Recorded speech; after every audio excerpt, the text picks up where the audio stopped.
Now we're going to talk about a favorite style of mine, really slow, major tonality, R&B kind of style, the 16th note groove, but it's just really smooth.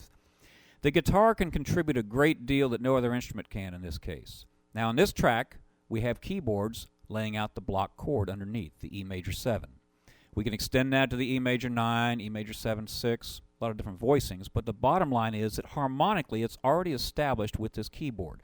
And this is the kind of thing that happens frequently when you're playing in a band where you've got keyboards. So let's listen to this, and you'll see exactly what I mean. Right off the bat, you've got the chord laid out. You don't have to play the chord. So now you contribute great little licks. The great Curtis Mayfield, Jimi Hendrix, all the R&B licks. So now we're going to use the information that you already know. Pentatonic scales, the major scale, and intervals. So we're playing. There's the E major 7 chord. Now I'm not contributing anything if I just play it right with the keyboard.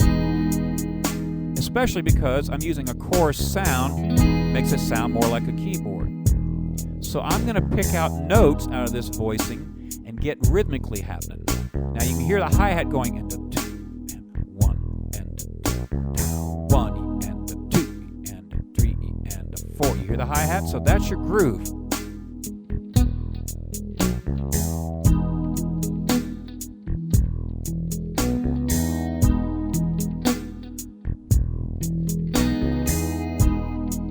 It's very important to have a real light, smooth touch palm mute and a nice single coil sound, neck and middle on the strat.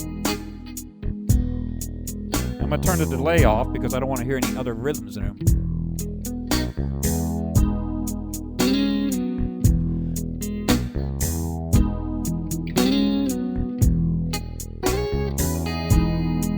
Well, you're wondering, where am I getting these licks from? Well, let's talk about this. We'll stop the music, and you'll see how scales reside on top of chord forms. Now, we have an E major 7 chord here. We're in the key of E major. The chords that are built from the key of E are E major, F sharp minor, G sharp minor, A, B, C sharp minor. Then we have a D sharp diminished. We don't need to worry about that. So in the key of E, E is the 1 chord. So if I just play an E chord, it doesn't fit because we have this sweet major 7 sound. Well, when you look at this E major 7 chord, it's a G sharp minor over an E bass. Do you see how the top 4 strings right there are coming out of this G sharp minor? So all the little double stop fills that'll help establish the tonality come right out of G sharp minor pentatonic. The scale has sides, 2 sides. So you can see I'm just playing these little double stops. You have all your different pentatonic scale forms. You can work those out. But one of the best licks is just to answer the keyboards are going 1 and 2 and 3 and 4 and right on the 4th beat. Right with that snare drum on the back beat. 1 and 2 and 3 and it works so effectively. So any place that you have the same shape on both the low side and the high side of the scale, you can just either bar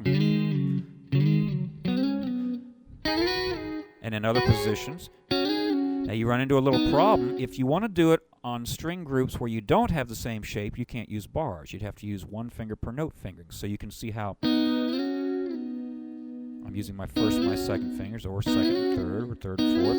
Point being I have to open up. And all the way through on the neck, you'd have these E major 9, major 7, major 9, major 13 sounds that you could get just by using that G sharp minor pentatonic.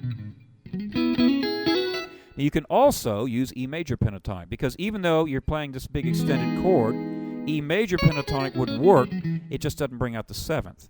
So I'm just going to demonstrate a bunch of little fills, double stops, and the Hendrix sound is accomplished by doing a little bar and then